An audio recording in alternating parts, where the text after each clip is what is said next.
Welcome back to another episode of Rock Boys Football. Dill, massive matchup in the SEC. Missouri sitting there 7-2, top 25 ranked team in the country, going on the road, playing South Carolina.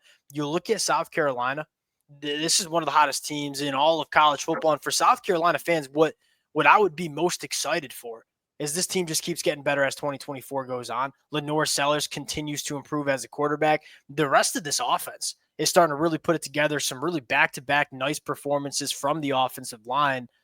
You look at Missouri, like the good news for Missouri fans, you're sitting there 7-2, top 25 team in the country. I think the bad news, and I think the Missouri fans would be the first to admit this hasn't looked like a top 25 team in the country. For Missouri, if you can get Brady Cook back, we all know how dangerous this Missouri team can be. Now, the question is, can they kind of kick it into gear going on the road playing South Carolina? That's kind of the storyline and deal. We've been saying this the last couple of weeks. Missouri can be dangerous if they find the rhythm. I think the concerning part is we're sitting here November 10th still talking about Missouri kicking it into gear. It's a little late in the season to really turn it up. Can they do it on the road in what's going to be a rowdy environment at Williams-Brice Stadium? We'll see. Excited to get into it. Before we do, and as always, and I think most importantly, let it fly in the comment section. This is going to be a very fun game with two head coaches that had a little fire to them in the post-game press conferences coming off some wins. Two teams that probably have a chip on the shoulder. Let it fly in the comment section. If y'all do enjoy the content, consider subscribing to the channel. Dill, let's start with the South Carolina offense. Now, Lenore Sellers and Rocket Sanders are probably getting, most of the national media hype with South Carolina really putting it together. And we're going to talk about those two players.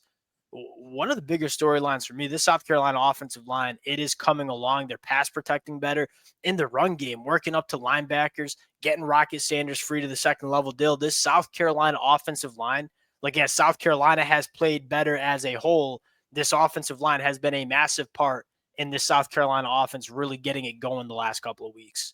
And they're going to have a decent test. I think this Missouri defensive line's played far better than I kind of thought they were going to play. I think you got guys like Eddie Kelly coming out. Chris McCullen's played really good football, and they've done a good job getting after quarterbacks and especially dealing with Jalen Milroe and his ability to hurt teams scrambling. I thought, again, their athleticism, their gap integrity, some of those things you kind of look for that, frankly, Lenora Sellers has been hurting the past couple weeks has been hurting Texas A&M and the other teams they've been playing.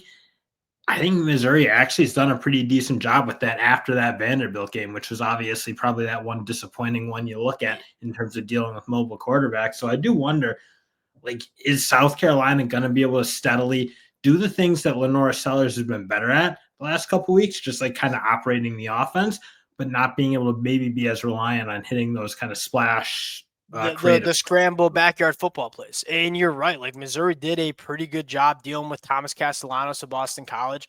Again, the score won't tell you that, but thought they did a pretty good job dealing with Jalen Milroe in that Alabama offense. Can they do a good job against Lenore Sellers? That's probably the question mark. Another massive storyline for South Carolina, the emergence of Rocket Sanders. Last two games, 270 yards combined, 4 total touchdowns, 7 carries of 10-plus yards.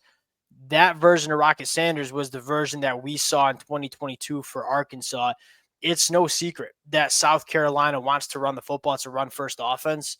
Having Rocket Sanders emerge as that all-SEC running back that we knew was in there has been another massive storyline for South Carolina. I think finally, in something that just doesn't get talked enough about because it's kind of an unorthodox passing attack. Dude, the passing attack has been explosive the last couple of weeks. You look at that Vanderbilt game averaging 17 yards per reception. You look at that Texas A&M game averaging 18 yards per reception. You don't talk about the South Carolina passing attack because it's a little bit unorthodox and it goes through their running backs and tight ends. But this passing attack to supplement a run-heavy offense, it's certainly been there for South Carolina the last couple of weeks. In Missouri's defense, if you will, or something I think they can give South Carolina some problems is I think they're very athletic at the linebacker spot. And then, again, they're not the biggest linebackers, so I do wonder, if South Carolina just wants to go pound on them 30 times with Rocket Sanders kind of more in the middle and do it that way, do they hold up particularly well? Can they deal with that sort of punishment that he's going to be delivering? But they do a really good job in space. I mean, Newsom especially, and then Corey Flagg, I think, has been playing some awesome football too. those two are doing a really good job of playing that horizontal game that, frankly, South Carolina, especially in the passing attack, really leans on. So, again, I'm kind of looking like, is South Carolina going to be able to give them a little bit more down the field? Because that to me is probably where you want to go after Missouri right now, because the horizontal game, it's just their safeties are too good. It's the linebacker play for Missouri is going to be a massive storyline. Like South Carolina tests your linebackers in so many different ways, whether it's just a read option, being disciplined with your eyes in the backfield, but also like again, this passing attack goes through the running backs and tight ends. And so, like, if you're a linebacker, you don't only have to be responsible for Lenore Sellers and Rocket Sanders, but you got to be responsible for Josh Simon working up the seam, for Rocket Sanders getting out into the flat, moving the pocket with Lenore Sellers. The South Carolina offense has found what they wanted to do, and they just keep getting better at it. Can Missouri deal with it? That's kind of what we'll see. Dill, the emergence of Nick Harbor, too. We knew it'd take a little bit. Like, this kid was just a freak show, super fast, super big. I thought he was going to play as an edge rusher at the next level, made the transition to the wide receiver spot. It has taken some time for him to find some consistency. Are we starting to see that from Nick Harbor? You talk about attacking vertically down the field. I know a guy that can do it relatively well for South Carolina. And they just need better boundary wide receiver play at the end of the day. And that was probably the best football we've seen from Nick Harbor. Maybe I think he had one good game last year, I feel like. But aside from that, like, this was the first time they really got him involved last week. So, again, that's going to be something. I just think it's hard to kind of move the ball really consistently without big explosive plays. I don't agree. But the thing is, like, they're finding big explosive like that. That's my issue with some people's take on the South Carolina offense. Like, they're averaging 8 yards per pass. That's top 30 in the country. Like, it is an offense that can be explosive. It just looks a little bit different. It's not like Alabama. We're just throwing vertical shots. We're doing it a little bit of a different way, but they still can be explosive, just not in the standard way we see passing attacks get explosive. I'll just look again. Missouri's done a good job playing that horizontal game, I feel like. And again, you look at kind of their matchups, like, it wouldn't be the worst thing in the world to have a little bit more ability to 100%. Yeah, it's the biggest hole. It's the biggest hole of the South Carolina offense, and I think South Carolina fans would be the first to admit it. Like, the boundary wide receiver play has not been a consistent part of this offense, which you want it to be. I'm guessing Shane Beamer is going to address in the offseason. Dill, let's flip the sides. I think the biggest storyline is, well, there's two big storylines. One, the South Carolina defense is just absolutely ferocious. But the quarterback play for Missouri, that's the first talking point. Like, Drew Pine, Brady Cook, there's a very big difference in terms of what these quarterbacks can bring to the offense. Dill, I think the bigger storyline here, though, is the South Carolina team. And there's two matchups that I'm looking at. Missouri wants to run the football. They want to run some of that, like, outside zone stuff. The linebacker play for South Carolina massively improved from what we saw in 2023. They're much more athletic. They're getting downhill better. But I think more importantly, they got some freak show athletes on the defensive line, not only at the edge rusher position. Like, Kyle Kennard, as good as he has been as a pass rusher, is a hammer against the run, especially setting the edge. Dylan Stewart's developing that as a true freshman. If South Carolina cannot get the run game going, or if Missouri cannot get the run game going against South Carolina, which is hard to see them doing. South Carolina's defense only allowing 3 yards per carry. That's a top 10 number in the country. Missouri's drop back passing attack, with the struggles we've seen this offensive line have in pass protection, you just think on the road here, it's going to be a long night for Missouri if they can't get that run game going at least just a little bit here. And that has been the problem, because they've run the ball decent. But, like, at the end of the day, they're just getting so little from that passing attack. That offensive line, especially on the left side, has been so disappointing, I think, in terms of what they've done. Like, they're just not holding up at all. And you look at that matchup, you got Dylan Stewart, Kyle Kennard. Like, I just don't really see how that left side really deals with that. Yeah, that group of edge rushers, because, again, they've struggled with a lot inferior groups. So that left tackle, Marcus Bryant, he struggles with that anchor. He's a taller, kind of leaner tackle. He's hard to beat on the outside shoulder, but that anchor is where he struggles with. Kyle Kennard's got one of the best bulls that we see in the country. Kyle Kennard has some of the heavier hands that you see in the country.